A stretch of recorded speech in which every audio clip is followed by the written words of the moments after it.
Miranda, why you were married for 9? Why did you get divorced? Like, your life is so much different now than it was then. Games, young. When did you get married? How old?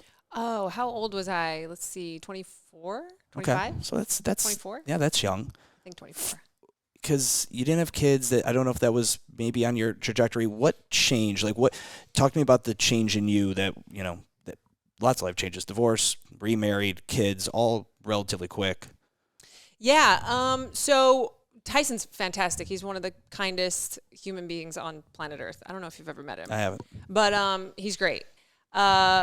We got married young, we're both from Utah, so that's kind of the thing to do, and got married really quickly. I think we had been dating for like 6 months when we got married. Yeah. Which is, again, very Utah. I was like 12 months and barely. Yeah. Very Utah thing to do.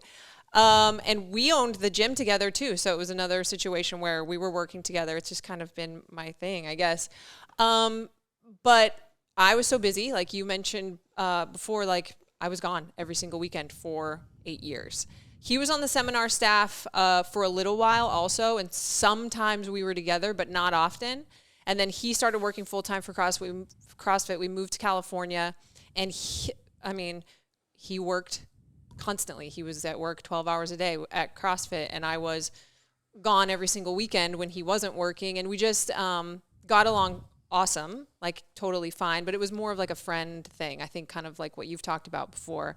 And, we'd go to movies and hang out with Heber and Marsden and like the CrossFit crew and stuff like that. But it was just very much roommates, kind of like a friend situation. And honestly, I think maybe the car accident kind of like was like, what, like, is this is my life? And it's not, I had a great life. I was super happy with my career.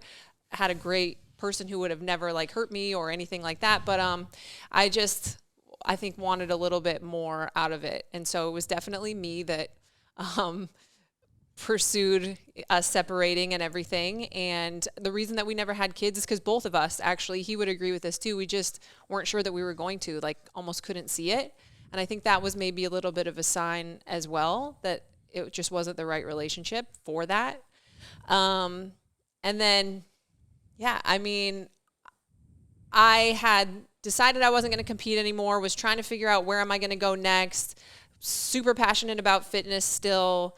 And then you meet this pull man chicken. I met him, and he's the opposite, other than also being very kind and awesome, of Tyson in many ways. And he's just this free spirit, this like, relax, you got to relax. And not you shouldn't work so hard, but like you should play more. Like also worked very hard and grinded a lot and stuff like that. But like, you gotta play more and go experience more things. And I had traveled the world at that point and experienced almost nothing because I was just so laser focused on competing in my career that I wasn't like taking the time to smell the roses. And he kind of brought that into my life, and definitely had more of a romantic situation pretty quickly with him than I had felt with Tyson. And so, yeah, I mean, before we got pregnant with Knox, because Knox wasn't planned, I already had the feeling that I could have a child with him, which was new. And so, yeah, he just brought a little bit more when you know. flavor. Yeah, literally, yeah. Latin